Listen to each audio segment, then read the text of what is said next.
Welcome back, everyone. Robert Craig here to bring you another episode of Just an Old Man Reading from His Bible. I'm the old man, and this is the Bible I read from right here, the Holy Bible. And by that, of course, you know that I mean King James. Now, we've been looking at kind of revisiting the process, the dynamics behind life and death and the afterlife. Life started in a most unique way for mankind on this earth. We saw in earlier episodes where Jehovah God formed man out of the dust of the earth, made his body from the elements of the earth. And his body was earthy, as we saw in 1 Corinthians 15. The first man, Adam, was earthy, and he's of the earth. And his body is designed to be nourished from things that grow from the earth. I want to take a recap on the death of some of the patriarchs in the Bible. Let's look in our Bibles to Genesis chapter 15, that is to say 25. Now this is the end of the life of Abraham. Verse 7, chapter 25, verse 7, and these are the days of the years of Abraham's life, which he lived, 115 years. Then Abraham gave up the ghost. You know, we covered this some time back. Ghost is an English word that we get probably from the German word Geist, which is the German word for spirit. A ghost and a spirit are the same, but they are not the individual. They are not the person. Abraham gave up the ghost, which means in the time of the Old Testament, that's how it worked. You had the spirit that was on loan, and we covered that in Ecclesiastes 12. That's what happens at death. The spirit goes back to God that gave it. That's not the individual. Whether righteous or evil, the spirit goes to the same place. It has a natural affinity for the realm of the Spirit of God. And the dust goes back to the earth, but man goes to his long home. He goes to a place where he abides until later disposition is made of him. Abraham gave up the ghost and died in a good old age. See, that's what giving up the ghost is dying. An old man full of years, and was gathered to his people. The person Abraham went to where those before him had gone. And that was a common expression from that time period. He was gathered to his people. Now that leaves his body laying there in empty husk. As I requested it be put on my epitaph when I go, and they put the husk of my body into that place where it'll stay for a while. Just right. The shell is here, but the nut is gone. Verse 9, and his sons, Isaac and Ishmael, buried him in the cave of Machpelah, in the field of Ephron, the son of Zohar the Hittite, which is before Mamre. Now, when he purchased that field, they called them the children of Heth. The children of Heth and the Hittites are one and the same. That's what the word Hittite means, a descendant of Heth. Now in Genesis 25:17, let's see. These are the years of the life of Ishmael, 130 years and 7 years, and he gave up the ghost and died, and was gathered unto his people. I'll just leave that to you to guess where that is. Genesis 35:29. another example. Just trying to do a quick rehash here, a recap. This is Rachel. She dies in childbirth, having Benjamin. And they journeyed from Bethel, and there was but a little way to Ephrath. And Rachel travailed, and she had hard labor. And it came to pass, when she was in hard labor, that the midwife said unto her, Fear not, thou shalt have this son also. And it came to pass, as her soul was in departing, her soul, that's the real person, as her soul was in departing, for she died, she called his name Ben-Oni, but his father called him Benjamin. See, now, someone said recently that death is just a return to where you came from. Well, not for the soul. The soul is going to go someplace it's never been before. The spirit goes back to where it came from, and the body goes back to where it came from, but not the soul. In order to maintain that belief, they have to twist things around so that the soul is the whole person, the body and the spirit. It's true, you can't have a soul without a body and a spirit, but they still remain separate elements.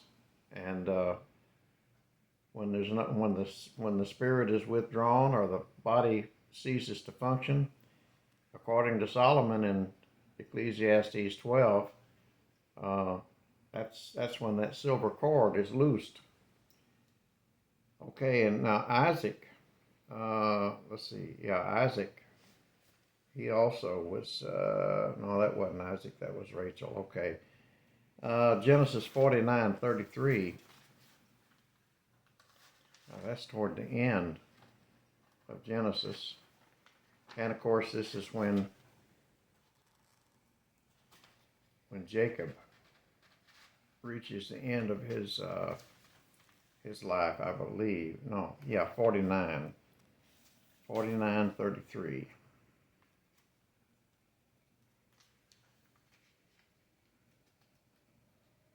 Wonder what happened when Joseph died. I didn't look that one up.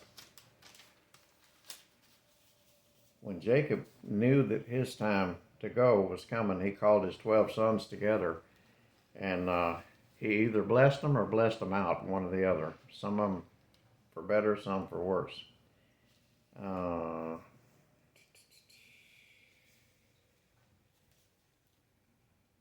49:33. And when Jacob had made an end of commanding his sons, he gathered up his feet into the bed, and yielded up the ghost, and was gathered unto his people.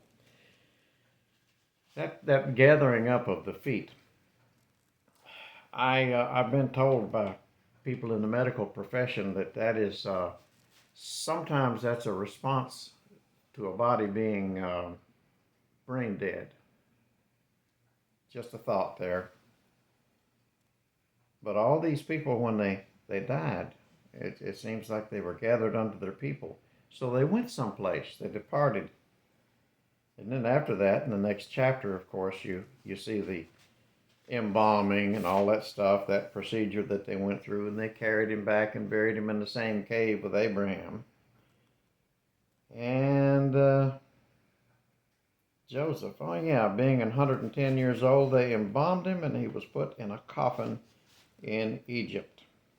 But he took an oath of the children of Israel, saying, God will surely visit you, and ye shall carry up my bones from hence. I think they took him to the same cave. Well, I want to look now at a couple of instances here. Let's see, Samuel, he died in 1 Samuel 25. Let's see if I can find that right quick.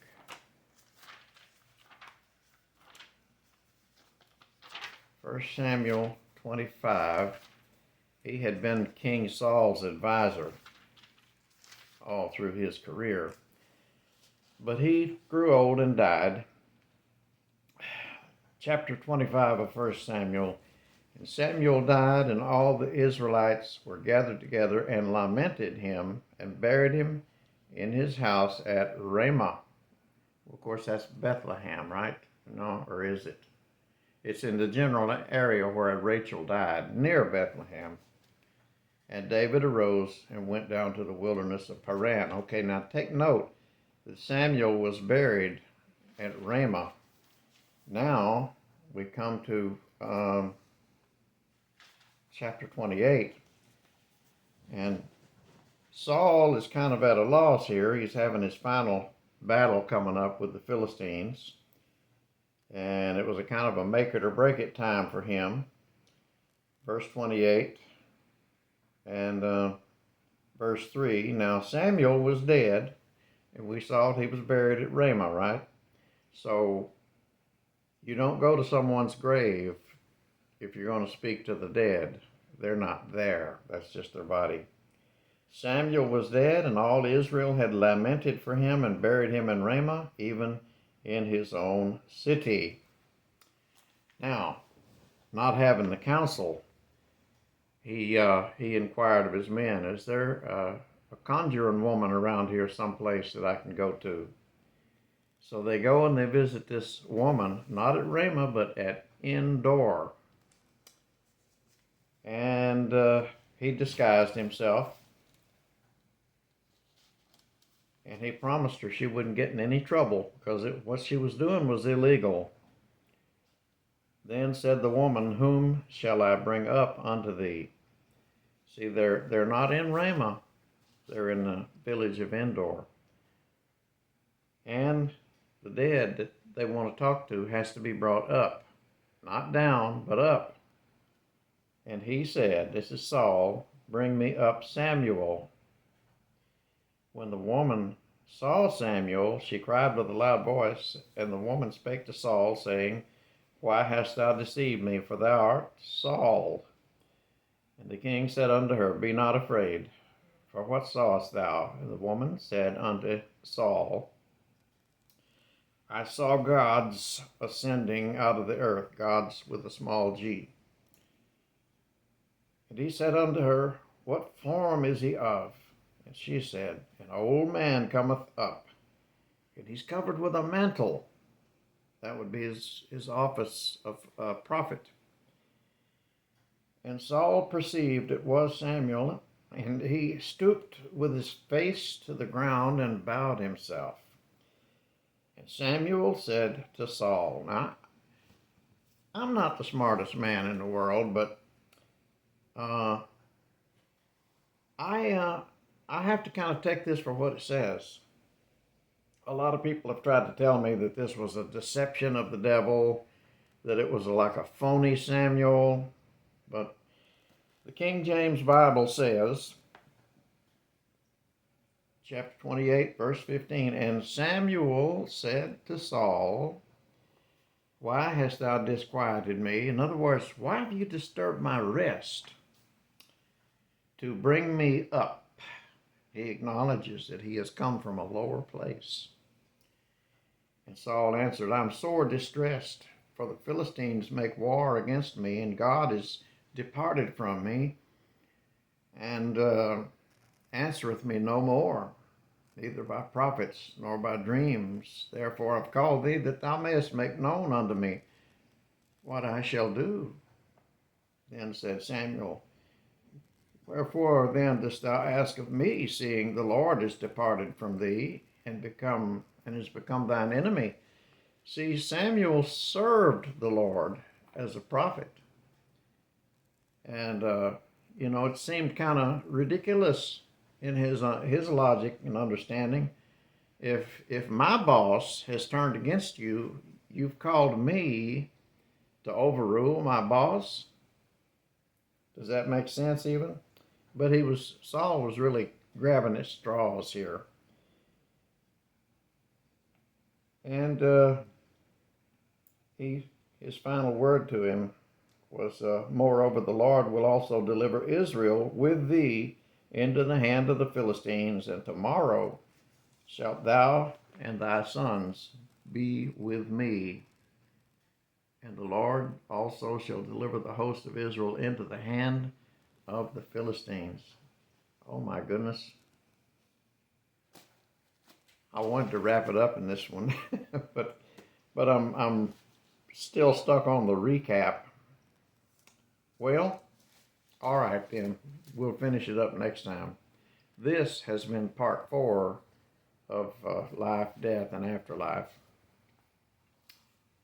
And may the Lord bless this reading of His Holy Scripture. I know what some of you are thinking. Why'd you shave your head? I didn't. I don't know if you can tell or not. It's a mohawk. But anyways, I hope y'all are getting something out of this series, this study on life and death and afterlife. And we're going to try to finish up next time around. Until then, y'all take care, and I hope to see you on the next one.